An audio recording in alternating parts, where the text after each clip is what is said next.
Hey everyone, and welcome back. Before we even start, if you're into unsolved mysteries and strange historical discoveries, hit that like button. It really helps the channel grow. And if you haven't already, don't forget to check out my other channel where I'm exploring similar mysteries.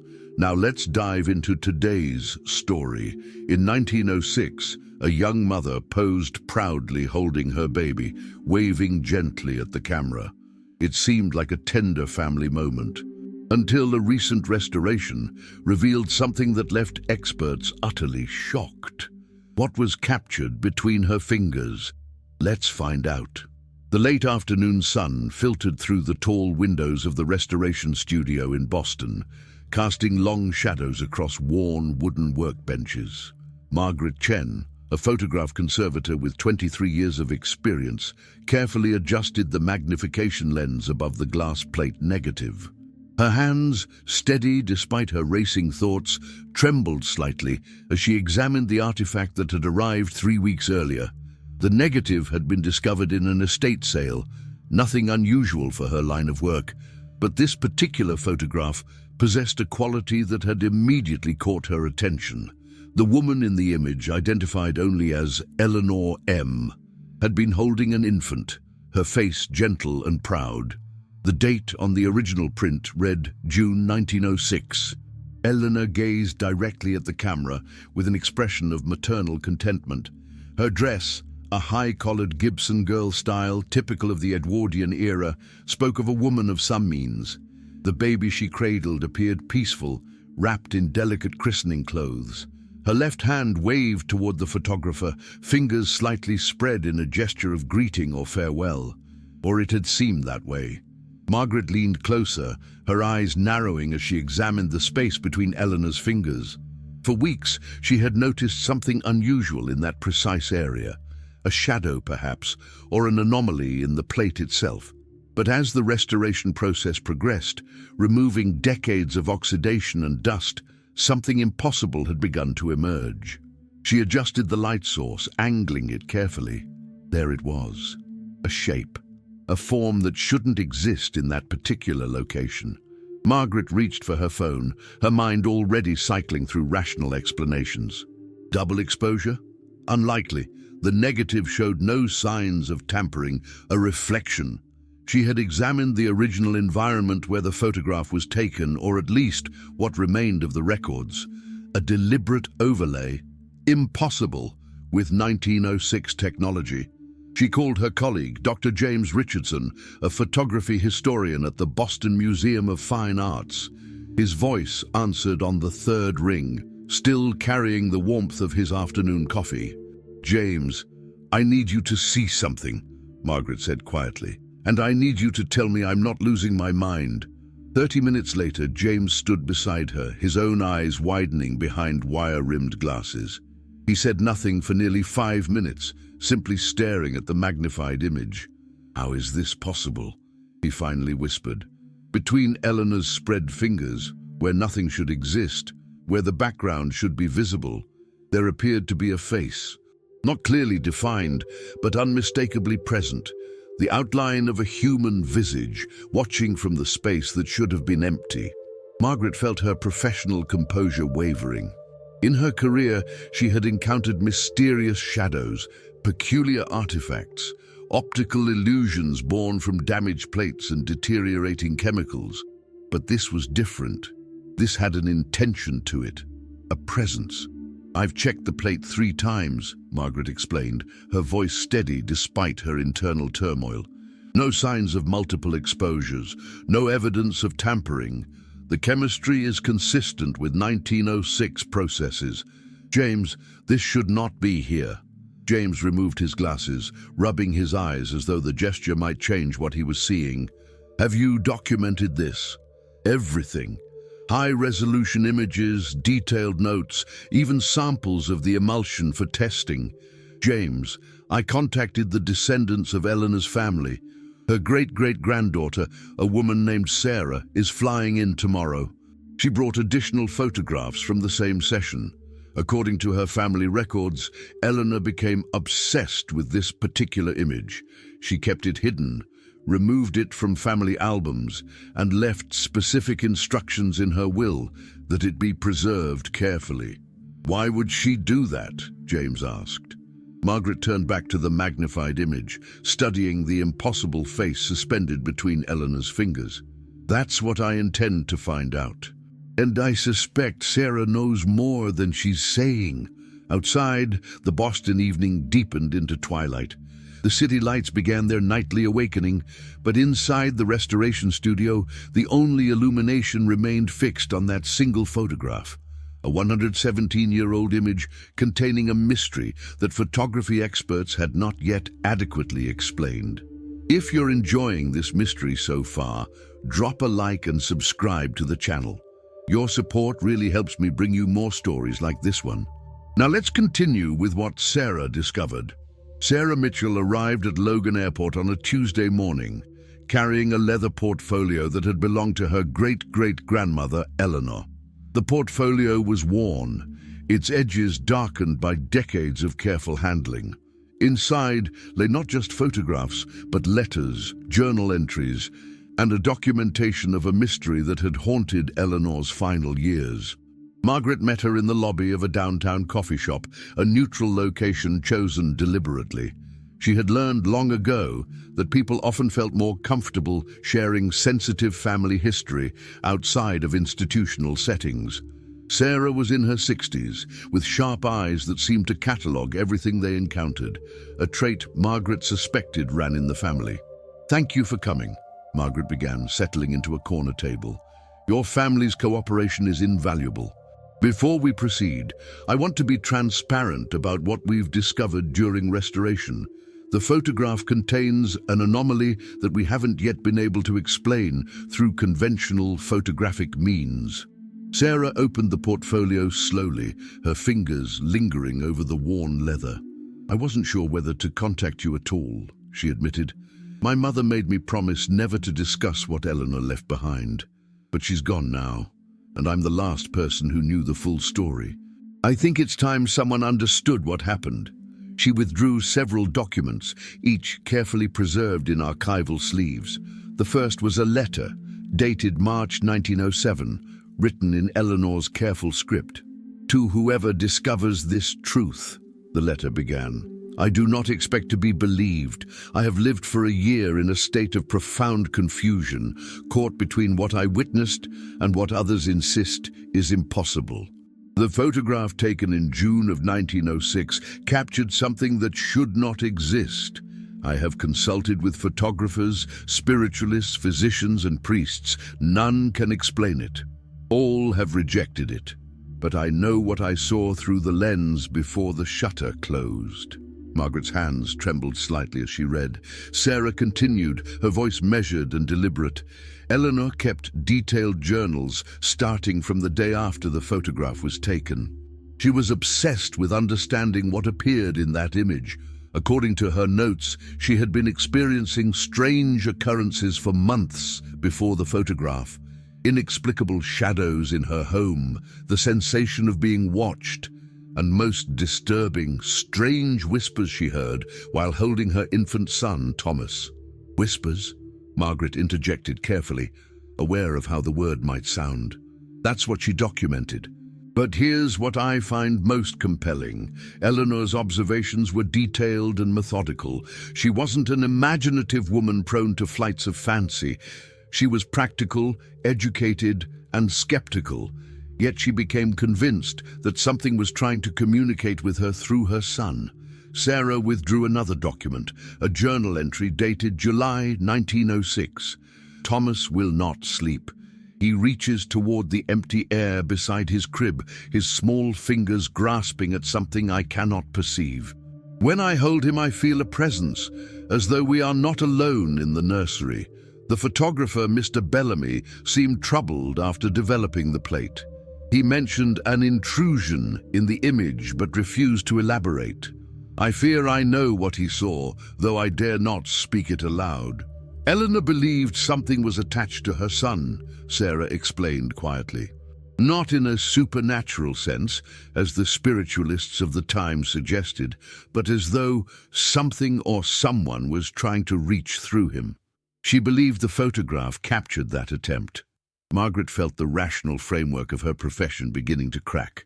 Sarah, what happened to Eleanor? To Thomas? Sarah's expression grew distant. Thomas grew to be a healthy, normal child, but Eleanor never fully recovered from her preoccupation with the photograph. She became increasingly isolated, convinced that revealing the image's truth would mark her as mad. She lived to be 92, but in her final years, she spent most of her time in the library, researching photography, physics, even early theories of psychology. She was searching for an explanation that existed within the realm of science. Did she ever find one? Margaret asked. No. But in her final journal entry, written a week before her death, she wrote something that I think you should know. If what I witnessed was real, then our understanding of sight, light, and the boundary between the visible and invisible worlds is profoundly incomplete. The photograph is evidence of something our science has not yet learned to recognize. I leave it to future generations to understand. Margaret sat back, processing what she was hearing. Outside the coffee shop window, Boston streets bustled with ordinary life, people moving through their ordinary days, unaware of the impossible photograph being preserved in a restoration studio just blocks away. May I ask you something frankly? Sarah said. Now that you've seen the photograph, do you believe something inexplicable is captured there? Or do you believe there's a rational explanation we simply haven't discovered yet? Margaret considered the question carefully.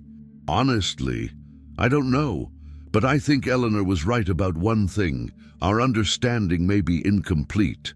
That doesn't mean we should retreat into mysticism, but it does mean we should remain open to possibilities we haven't yet catalogued. This story is getting intense, right? If you're as fascinated as I am, leave a comment below about what you think is actually in that photograph. And if you haven't subscribed yet, hit that button. We've got 3 more chapters to go, and trust me, it gets stranger. The conference room at the Boston Museum of Fine Arts had been converted into a makeshift laboratory. 3 experts, Margaret Chen, Dr. James Richardson, and Dr. Elena Voss, a physicist who specialized in the properties of light and photographic media, gathered around the illuminated negative, examining it through an array of contemporary technologies that Eleanor could never have imagined. Dr. Voss was the first to speak, her Swedish accent crisp and precise. The plate shows no evidence of manipulation. The emulsion is consistent throughout. The chemical composition matches documented 1906 formulations, and there are no signs of scratching, layering, or the typical markers of double exposure. Which means, James prompted, which means that whatever appears in this photograph was present at the moment the image was captured. It wasn't added later. It existed in front of the lens. Margaret pulled up the high-resolution digital images on the monitor, the result of weeks of restoration work. The face between Eleanor's fingers now seemed almost clearer, though no more explicable. The features remained somewhat indistinct, as though viewed through frosted glass or at extreme distance, yet unmistakably present. I've contacted photographers and historians across North America, James reported. I presented the image without context, asking for explanations. The responses were varied but interesting. Some suggested an optical artifact. Others proposed that perhaps the photographer used an experimental technique we're not familiar with. One emeritus professor from Harvard suggested it might be a portrait medallion or jewelry that Eleanor wore, captured at an angle that creates the illusion of a face in the background. Did you verify that theory? Eleanor asked. I did. Sarah Mitchell provided all available photographs of Eleanor from that period. No jewelry consistent with that theory appears in any of them. And in every photograph, taken on the same day by the same photographer, if an object had been present, it should appear in multiple images. It only appears in this one. Elena leaned back, her fingers steepled beneath her chin. There's another possibility that no one wants to discuss. What if it's none of these things? What if it's something the photographic plate captured that human vision cannot? The room fell silent. Explain, Margaret said. Light exists on a spectrum far broader than human eyes can perceive. Ultraviolet, infrared, various forms of radiation. The photographic plate can capture these wavelengths under certain conditions. What if Eleanor was exposed to a light source that the plate recorded, but that human eyes could not detect? A phenomenon that would appear as an anomaly in the photograph, but would have been completely invisible to Eleanor and the photographer. James frowned. But in 1906, what possible light source? I'm not saying it's probable, Elena interrupted. I'm saying it's possible. We assume that what the camera captured must have been visible to the people present, but that's not necessarily true. Photographic plates have properties we're still discovering. The question isn't whether this is possible, it's whether we have adequate framework to understand it. Margaret pulled up another image, this one showing the area surrounding the mysterious face. What strikes me is the consistency of the anomaly. It's not random noise or decay. It has structure. It has form. It suggests intentionality, or at minimum, a systematic phenomenon rather than random chance. Sarah, who had been observing quietly from the corner of the room, spoke up. Eleanor wrote about something in her final journals. She theorized that the photograph might have captured what she called a boundary moment, an instant when something from another state of being briefly intersected with our physical reality in a way that only the camera could register. That's indistinguishable from science fiction, James said, but his tone lacked conviction. Is it? Elena countered. We live in a universe of vast complexity and mysteries. 100 years ago, wireless communication would have seemed like magic. Quantum entanglement still defies intuitive understanding. Why do we assume that all mysteries must have been resolved already? Margaret stood and approached the illuminated negative, studying the impossible face one more time. I think we need to accept that we may not be able to solve this definitively, at least not with our current tools and understanding. But that doesn't mean we should stop trying. What I propose is this. We document everything meticulously. We publish our findings with full transparency about what we can and cannot explain, and we invite other experts to examine the artifact. The truth, whatever it is, should be able to withstand scrutiny. And what do you think the truth is? James asked. Your personal opinion off the record? Margaret considered. I think Eleanor's great-grandfather experienced something that frightened her deeply. Whether it was psychological, physical, optical, or something entirely different, I genuinely cannot say, but I think the photograph is authentic. I think whatever appears between her fingers was genuinely present when the shutter opened. And I think we're looking at evidence of something that our current scientific framework hasn't adequately categorized. Whether that's reassuring or terrifying depends on your perspective. Elena smiled slightly. I vote for terrifying. Makes life more interesting. If this video is keeping you hooked, leave your thoughts in the comments. I want to know what you think is going on with Eleanor and this photograph. And if you're new here, subscribe now. The final chapter is about to explain what happened next. 3 weeks after the initial analysis, Margaret received an unexpected email from an art historian in Philadelphia named Dr. Robert Whitmore. He had seen the preliminary report about the photograph in an academic database and believed he had found something crucial. The meeting took place in Whitmore's university office, surrounded by filing cabinets and stacks of historical documents. Whitmore was in his 70s, with the careful movements of someone accustomed to handling fragile materials.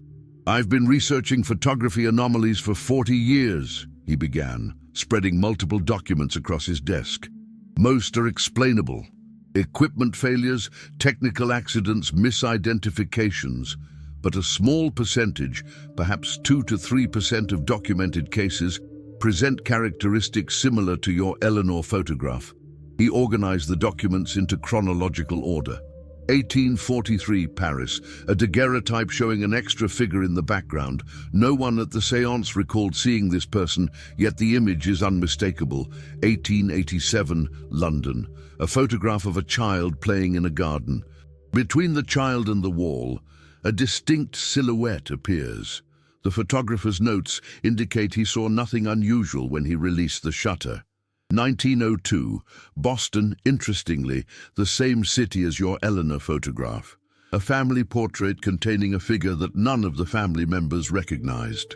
Or are you suggesting, Margaret began carefully, that there's a pattern of photographs capturing things that weren't visible to the human eye? I'm suggesting that the phenomenon is not unique to Eleanor's image. Whether that constitutes a pattern or merely statistical coincidence is what we need to determine. What's remarkable is that in each documented case, the individuals involved were deeply emotionally connected to whoever was being photographed, Eleanor and her son, the photographer in London and his subject, the families in Paris and Boston and these other cases, all involved profound emotional bonds. Are you proposing a psychological explanation? Margaret asked. I'm proposing that we don't have adequate language yet for what we're observing. Psychology implies something generated by the mind. But the photograph is a physical artifact. Something real was present at the moment of capture. The question is, what is the relationship between emotional intensity and photographic revelation? Whitmore withdrew another document, this one more recent. I've also been in contact with a physicist in Copenhagen, Dr. Karina Sorensen, who has published some fascinating theoretical work on the nature of observation and light. She proposes that consciousness itself may have properties we don't yet understand, specifically that intense emotional states might interact with electromagnetic fields in ways that could theoretically create observable effects under certain conditions. That sounds extremely speculative, James said, reviewing the paper over Margaret's shoulder via video call. It is, Whitmore agreed, but it's rigorous speculation, not fantasy. The point is that serious scientists are beginning to explore the possibility that the relationship between consciousness, emotion, and physical reality is more complex than our current models suggest.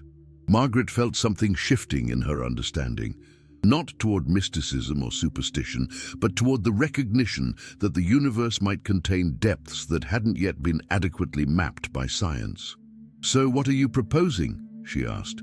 I'm proposing that we collect all documented cases, that we apply modern analytical techniques to each, that we search for genuine patterns rather than assuming we already understand what we're looking at.